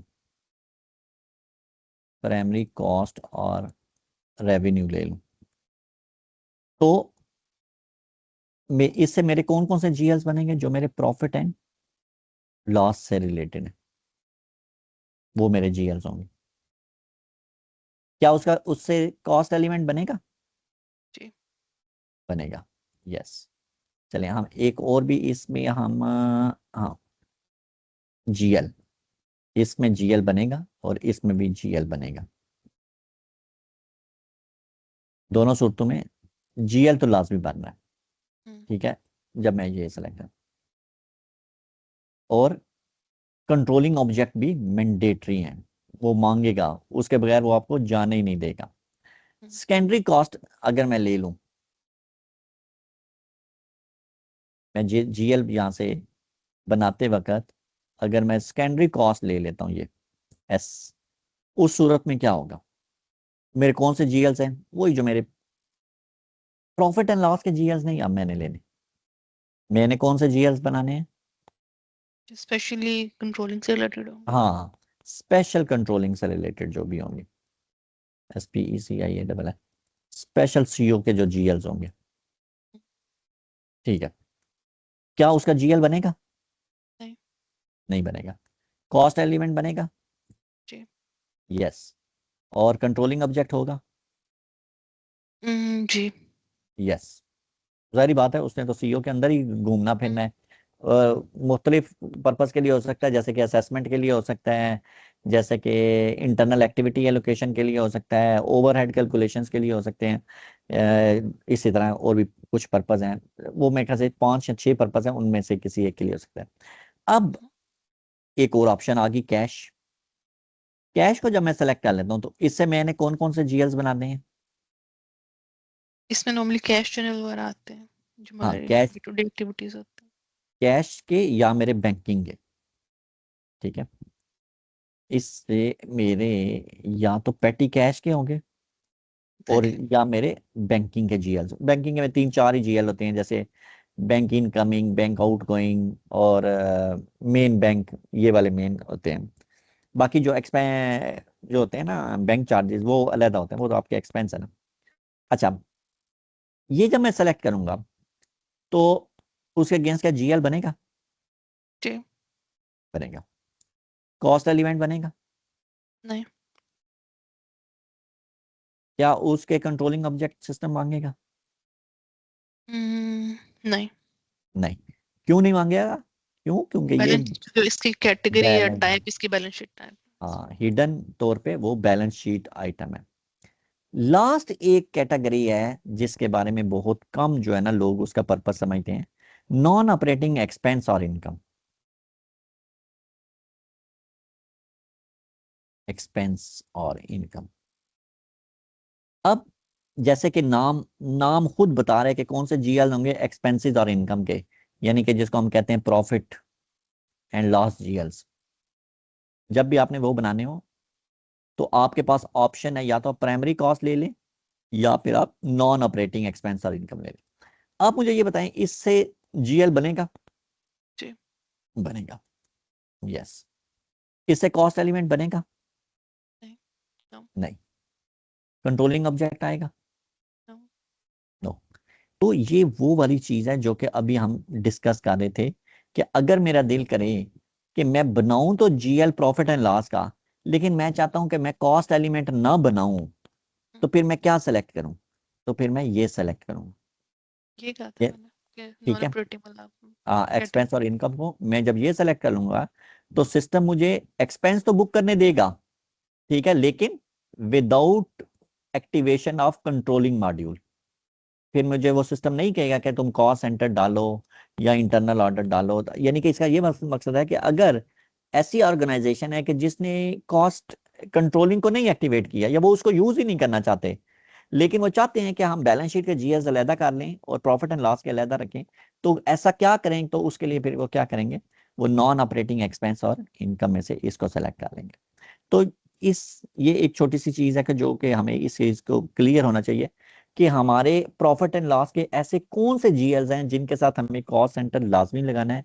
बाज़ औक़ात आपके कुछ ऐसे जीएल्स होते हैं जिनके अगेंस्ट आप कॉस्ट सेंटर डिटरमिन नहीं करते, ठीक है।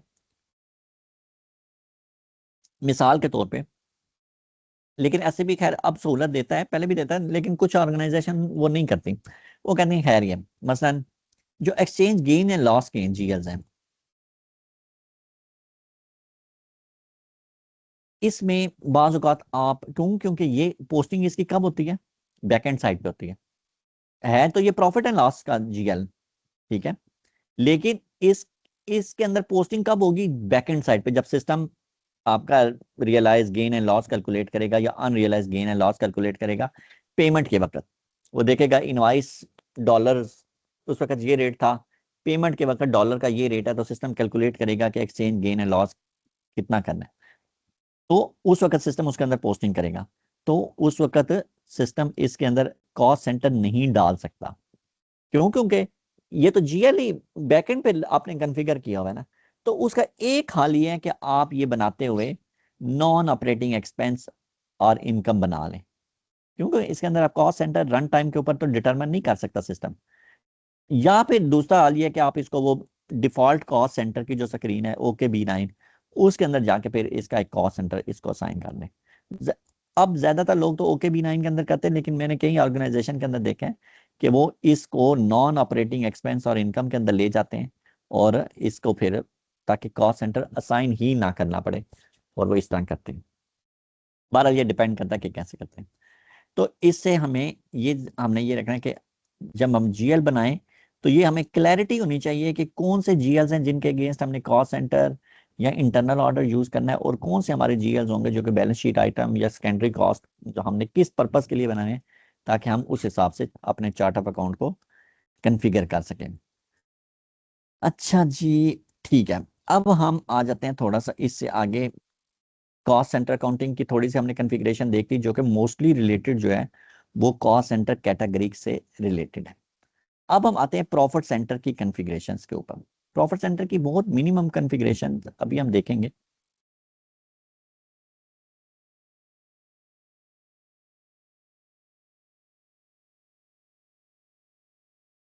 अच्छा, प्रॉफिट सेंटर कंट्रोलिंग, और फिर हम आ जाएंगे प्रॉफिट सेंटर अकाउंटिंग और बेसिक सेटिंग,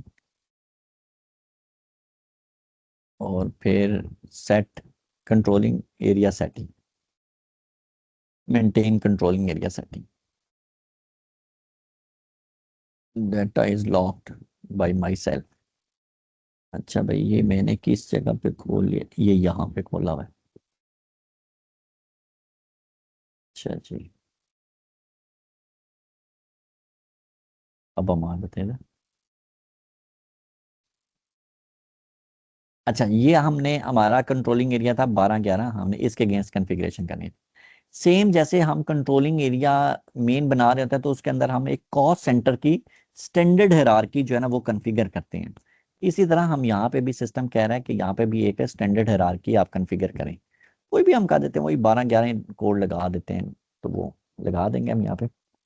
अब हम यहाँ पे आते हैं profit centre local currency type के अंदर, कि आपने प्रॉफिट सेंटर को कौन सी करेंसी असाइन करनी है। तो कौन कौन सी असाइन कर सकते हैं, एक है 20 number currency type, controlling area currency भी हम प्रॉफिट सेंटर को असाइन कर सकते हैं। एक हम 30 यानी कि ग्रुप करेंसी भी असाइन कर सकते हैं, और 90 प्रॉफिट सेंटर करेंसी, यानी कि उस सूरत में अगर मैं तो 20 सेलेक्ट करूंगा तो मैंने अपने कंट्रोलिंग एरिया को तो असाइन की हुई है मलेशियन रिंगट, वो आ जाएगी यहाँ पे इस नीचे वाली फील्ड के अंदर। अगर मैं 30 सेलेक्ट कर लेता हूँ तो ग्रुप करेंसी यानी कि जो मेरे क्लाइंट को असाइन की हुई है, यानी कि वो यूरो, वो यहाँ पे आ जाएगी। और अगर मैं प्रॉफिट सेंटर करेंसी ले लेता हूँ तो फिर सिस्टम अनेबल कर देगा इस फील्ड को कि इसके अंदर जो मर्जी मैं करेंसी डाल दूँ। तो हम फिलहाल फॉर द टाइम बिंग इसको कंट्रोलिंग एरिया करेंसी अगर मैं लूँ, ये देखें, तो ये देखें सिस्टम ने खुद बहुत मलेशियन रिंगट यहाँ पे उठा लिया। और अगर मैं यहाँ पे 30 लूँ तो यहाँ पे देखें ये यूरो आ गया, क्योंकि ये ग्रुप करेंसी यानी कि मेरे क्लाइंट की है। और अगर मैं यहाँ पे 90 ले लूँ प्रॉफिट सेंटर करेंसी, अब देखें मैं यहाँ पे जो मर्जी डाल के अपना जो है ना किसी और फॉरेन करेंसी, इसको कहते हैं सीओ ऑब्जेक्ट करेंसी। इसका मतलब ये होगा कि मेरा जो प्रॉफिट सेंटर बनेगा अब नेक्स्ट टाइम इससे, तो वो उसके अंदर ये वाली करेंसी जो है वो आगे इनहेरिट हो जाएंगी। तो फॉर द टाइम बिंग मैं कंपनी कोड करेंसी ले लेता हूँ, यानी कि 20, और यहाँ पे एक्टिवेट कर दिया, किस साल से, 1900 से एक्टिवेट करनी, डेटाबेस से। तो ये एक कर दी। अच्छा, बाज़ औक़ात ऐसा होता है, क्यों? क्योंकि हम ये कहते हैं कि दो ऐसे ऑब्जेक्ट, तीन हमारे पास ऐसे ऑब्जेक्ट हैं जो कि अक्रॉस द ट्रांजैक्शंस जो कि एलिजिबल हैं। मास्टर डाटा जो है which are eligible for profit and loss and balance sheet. Means profit and loss and balance sheet मतलब क्या हो गया कि सारा कुछ, पूरा चार्ट ऑफ अकाउंट है, उसके अगेंस्ट आप डाल सकते हैं। कौन कौन से ऑब्जेक्ट हैं? एक हमारा प्रॉफिट सेंटर है। प्रॉफिट सेंटर एक ऐसी चीज है कि जो आप कॉस्ट की, जो कॉस्ट एलिमेंट है उनके अंदर भी आप यूज कर सकते हैं, और जो बैलेंस शीट के जीएल्स हैं उनके अंदर भी यूज कर सकते हैं। लेकिन जैसे कि कॉस्ट सेंटर है, कॉस्ट सेंटर को बैलेंस शीट में नहीं यूज कर सकते, ठीक है? वो आप सिर्फ उन्हीं के अंदर यूज करेंगे जो कि प्राइमरी कॉस्ट या सेकेंडरी कॉस्ट एलिमेंट के लिए बने हुए हैं। लेकिन प्रॉफिट सेंटर आप सब में यूज कर लेंगे। और इसके अलावा कौन सा और ऑब्जेक्ट है जो कि हम यूज कर सकते हैं सारी ट्रांजेक्शन के अंदर? एक अभी आपने जो functional process area. Functional area नहीं। फंक्शनल एरिया को तो हम कॉस्ट सेंटर में रखते हैं। एक सेकंड, सेगमेंट तो प्रॉफिट हाँ, सेंटर से रिलेटेड होता है ना? हाँ जी, सेगमेंट। सेगमेंट भी एक ऐसी चीज है जो कि अक्रॉस द बोर्ड या across the chart of account जो है आप उसको यूज कर सकते हैं। आप उसको प्रॉफिट एंड लॉस में भी यूज कर सकते हैं, उसको बैलेंस शीट में भी यूज कर सकते हैं। और तीसरा कौन सा है? इसमें एक चीज थी कि सेगमेंट में हमारी डायरेक्ट पोस्टिंग तो नहीं ना होती है, तो प्रॉफिट सेंटर से डाटा लेता है ना? नहीं, ये इसमें आपके पास दोनों ऑप्शन हैं अच्छा। कि आप इसको जो है ना वो विद प्रॉफिट सेंटर भी यूज कर सकते हैं, और विदा। विद जो है इंडिपेंडेंट भी यूज कर सकते हैं। ठीक है। जैसे अभी मैंने आपको इसमें दिखाया था ना ऊपर फंक्शनल एरिया, कि है। फंक्शनल एरिया जो है उसको मैं क्या कर सकता हूँ कि मैं उसको अपने डायरेक्ट उससे भी यूज कर सकता हूँ एफ आई के अंदर, डायरेक्ट FB60 में जाऊँ और उधर डायरेक्ट फंक्शनल एरिया डाल दूँ। और दूसरा ये है कि मैं उसको कॉस्ट सेंटर के मास्टर डाटा में डालूँ और उधर से इनहेरिट कर करके यूज करूँ। सेम यही चीज जो है ना सेगमेंट के अंदर है। अगर मैं चाहूँ तो प्रॉफिट सेंटर के मास्टर डाटा में डालूँ, तो मास्टर डाटा और प्रॉफिट सेंटर तो वैसे ही सब में यूज हो रहा है ना, बिल्कुल। तो खुद ब खुद सेगमेंट भी सब में चला जाएगा। लेकिन अगर मैं इसके ऊपर डिपेंडेंसी नहीं रखना चाहता तो मैं नहीं असाइन करूंगा, तो मैं उसको इंडिपेंडेंट यूज कर लूंगा। तीसरा कौन सा ऑब्जेक्ट है मास्टर डाटा का जो कि across the profit and loss और बैलेंस शीट या across the chart of account use होता है? assumption is business area। Business area. Business area के ऊपर लेकिन अभी एक बहस चल रही है कि वो मेरे ख्याल से शायद पब्लिक क्लाउड में तो इसको वो खत्म कर रहे हैं, शायद कॉस्ट सेंटर के अंदर उन्होंने खत्म कर दिया, और इसी तरह मेरे ख्याल से शायद इंटरनल ऑर्डर को भी खत्म कर रहे हैं शायद। अच्छा। तो वो, ले, हाँ, लेकिन बिजनेस एरिया तो ऑप्शनल होता है ना, ये आपकी रिक्वायरमेंट पर डिपेंड करता है कि आपने इसको करना है कि नहीं। Normally business area optional. जो है ना, हाँ बिजनेस एरिया भी अब आप, चूंकि हम ये कह रहे हैं कि ये अक्रॉस द बोर्ड या across the chart of account use होगा सारे के अंदर, तो इसके अंदर भी आपके पास कुछ ऑप्शंस हैं, कुछ जगहों पे आप इसको इनहेरिट कर सकते हैं। मसलन आप इसको कॉस्ट सेंटर मास्टर डाटा के अंदर यूज कर लें। अच्छा। इसका मतलब है कि अगर आप KS01, ये वाला, तो मैं यहाँ पे भी बिजनेस एरिया बिजनेस इसको एरिया पे। असाइन कर दे सकता हूँ। अगर मैं ठीक इसको है। यहाँ पे कोई भी बिजनेस एरिया असाइन कर दूं, फर्ज करें ये पुतराज आया, तो अब मैं जब भी इस कॉस्ट सेंटर पे कोई कॉस्ट बुक करूंगा, तो ये जो मेरा FB60 की या FB50 की या जहाँ पे भी कोई स्क्रीन है, फर्ज करें FB50 ले लेते हैं, तो इसमें जब मैं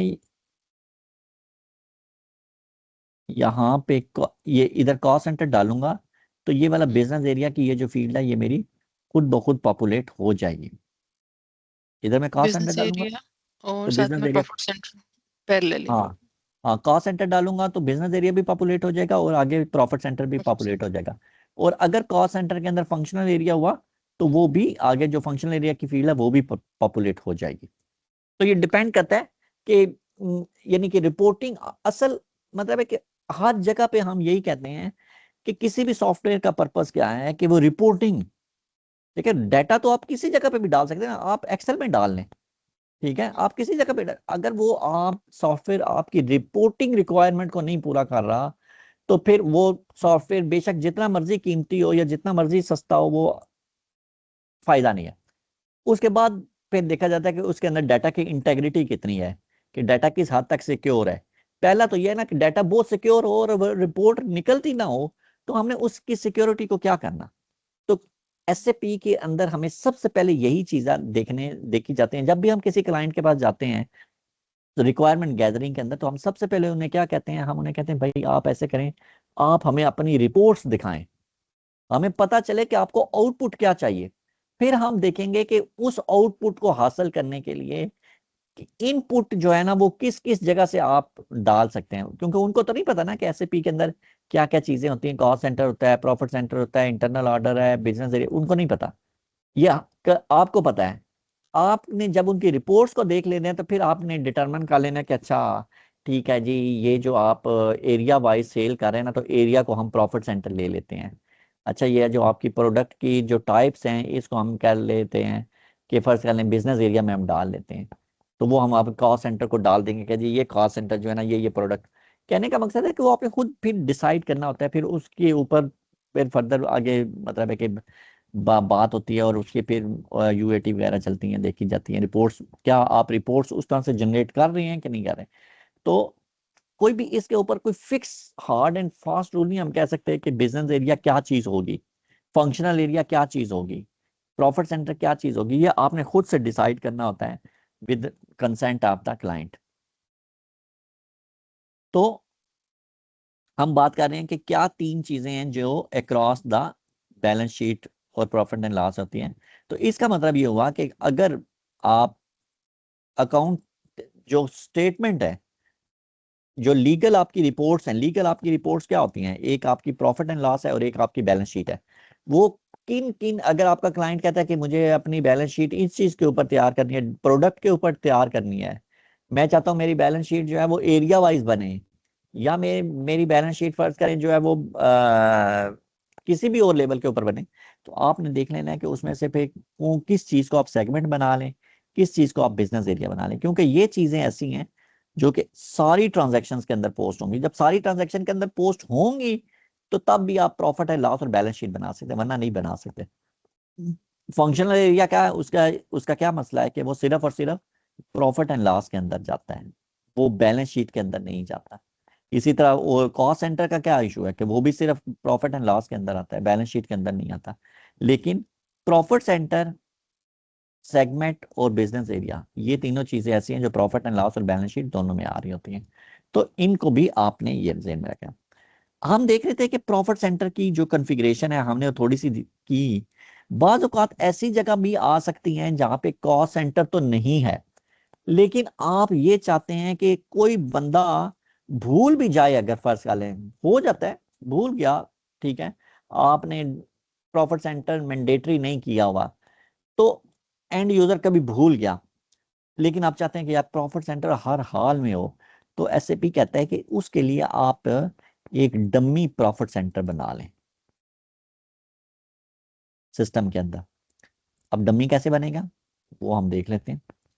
जब हम ये यहाँ पे आए प्रॉफिट सेंटर की कॉन्फ़िगरेशन के अंदर, मेंटेन कंट्रोलिंग एरिया, और हमने यहाँ पे कॉन्फ़िगरेशन कर ली, तो अब आप यहाँ से बाहर आ जाए,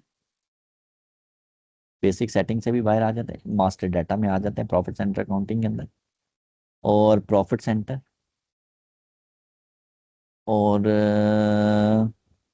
ये क्रिएट डमी प्रॉफिट सेंटर, इसमें हम आएंगे। ये यहाँ पे हम क्रिएट करते हैं, फिर यहाँ पे हम चेंज कर लेते हैं, क्रिएट करते हैं एक डमी प्रॉफिट सेंटर। फर्ज कर लेते हैं कि जी 11011009,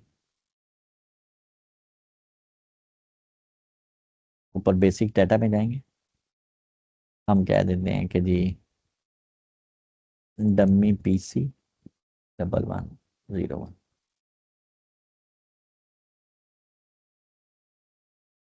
और प्रॉफिट सेंटर ग्रुप।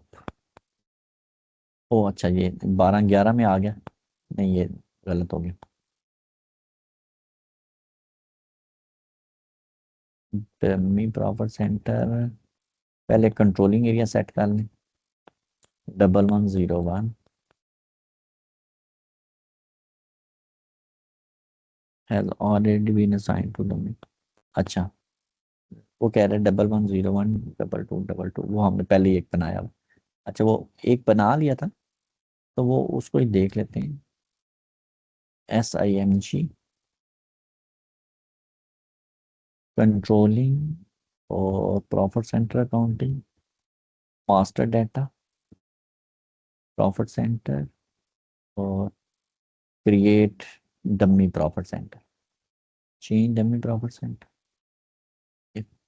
बिल्कुल उसी तरह बनेगा जैसे एक नॉर्मल प्रॉफिट सेंटर बनता है, उसमें यहाँ पे आप कोड दे देंगे। अब ये डेट खैर उसने खुद ही उठा ली थी है, बाद में आप इसका एनालिसिस पीरियड चेंज भी कर सकते हैं।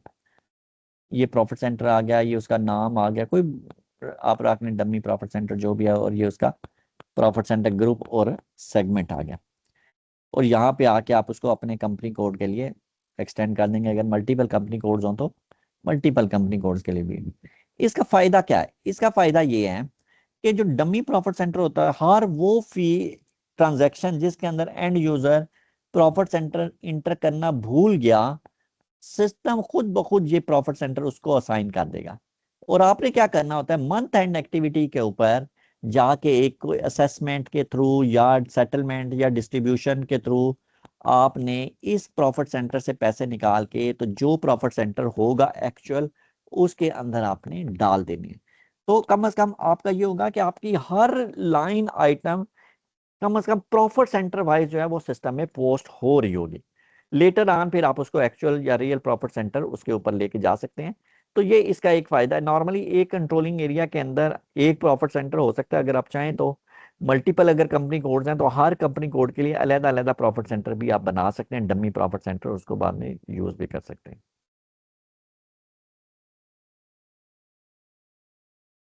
अच्छा, एक SAP के अंदर टर्म इस्तेमाल होती है, एक तो हमने देख लिया कि डमी प्रॉफिट सेंटर, और एक होता है partner profit centre. Partner profit centre को अगर हम देखें तो अ, कोई भी हम अगर ट्रांजैक्शन की स्क्रीन देख लें, कोई FB50 60 या 70 में 60 खोल लेते हैं, वेंडर की या कोई भी, तो इसमें अगर आप राइट साइड पे आए तो ये क्या है, ये तो ट्रेडिंग पार्टनर है। इसमें देखें, एक तो है ना ये प्रॉफिट सेंटर की फील्ड जो कि कॉस्ट सेंटर के थ्रू भी आ सकती है, और अगर आप चाहें तो कॉस्ट सेंटर को ना असाइन करें, आप डायरेक्ट भी यूज कर सकते हैं। हाँ, और ये देखें साथ एक ये भी फील्ड आ रही है पार्टनर प्रॉफिट सेंटर की। एक्चुअली पार्टनर प्रॉफिट सेंटर भी आपका एक नॉर्मल प्रॉफिट सेंटर ही है, मतलब उसकी क्रिएशन में और पार्टनर प्रॉफिट सेंटर के क्रिएशन और प्रॉफिट सेंटर के क्रिएशन, इसमें कोई फर्क नहीं है। वो भी KE51 से बनेगा, ये जो एक ही टी कोड है, ठीक है। और एक्चुअल प्रॉफिट सेंटर भी इसी से बनता है और पार्टनर प्रॉफिट सेंटर भी इसी से ही बनता है, कोई इसमें फर्क नहीं है। फर्ज करने के लिए आपने बनाना है।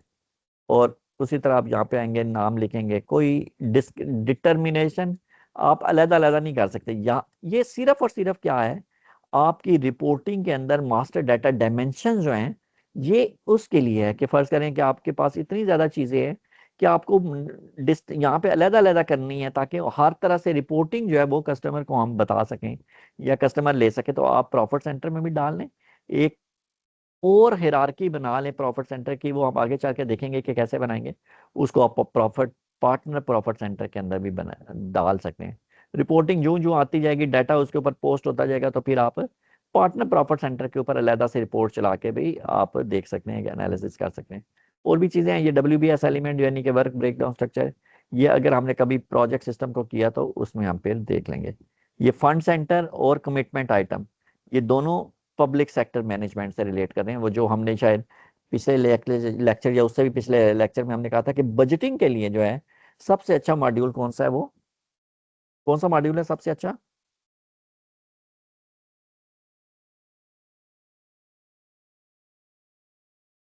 पब्लिक, जो आपने बताया था। हाँ, public sector management, PSM, public sector PS management, या उसको फंड मैनेजमेंट, पहले पहले वो फंड मैनेजमेंट होता था ईसीसी के अंदर, फिर एट द एंड ईसीसी के जब वो ईएचपी 7 और ईएचपी 8 उसका आगे इनहेंसमेंट पैकेज ये ईसीसी का, तो फिर उन्होंने उसको पब्लिक सेक्टर मैनेजमेंट के अंदर डाला, और अब एसएपी एस/4HANA के अंदर पब्लिक सेक्टर मैनेजमेंट के अंदर है। तो ये फंड सेंटर और कमिटमेंट आइटम, ये उनके, और फंड, ये तीनों जो हैं ये उनके कंपोनेंट हैं। अगर वो, और ग्रांट भी, ये चारों जो हैं ये उसके अंडर आते हैं, पब्लिक सेक्टर मैनेजमेंट के अंदर। कॉस्ट ऑब्जेक्ट, नेटवर्क, क्वांटिटी, ये नेटवर्क वगैरह तो ये खैर वो प्रोजेक्ट सिस्टम के अंदर आ रहे हैं। तो एक्टिविटी टाइप को हम डिस्कस करेंगे, ये सीओ का ऑब्जेक्ट है। और बिजनेस यूनिट ऑफ मेजरमेंट, ये पर्सनल नंबर जो है ये आपका वो एचआर एचआर का, ह्यूमन रिसोर्स ह्यूमन रिसोर्स का है। और मटेरियल एमएम से रिलेट करते हैं। ट्रांजैक्शन टाइप शायद एसेट से रिलेट कर रही होगी, कि अगर आप कोई एसेट, नहीं ये वाली नहीं है, ये एसेट की नहीं है, ये कुछ और है, ओपनिंग बैलेंस, इनकमिंग, ये कुछ एसेट और है, नहीं है। एसेट नहीं। और क्या क्या है इसके अंदर, मॉर्क फंड्स एंड, ये फंड ये भी पब्लिक सेक्टर से है। फंक्शनल एरिया हमने देख लिया कि ये प्रॉफिट एंड लॉस के जीएल्स हैं, वहाँ उनसे आता है। Business, business property, property leasing, ये वो आपका जो एक एसएपी के अंदर एक मॉड्यूल है REFX, real estate, flexible real estate, उससे रिलेट करते हैं।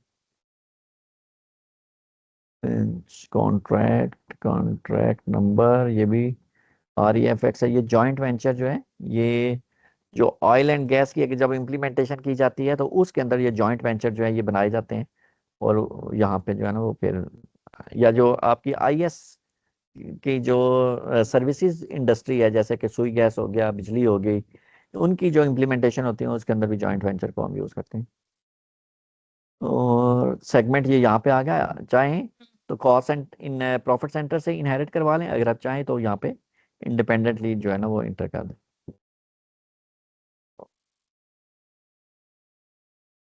तो इस तरह से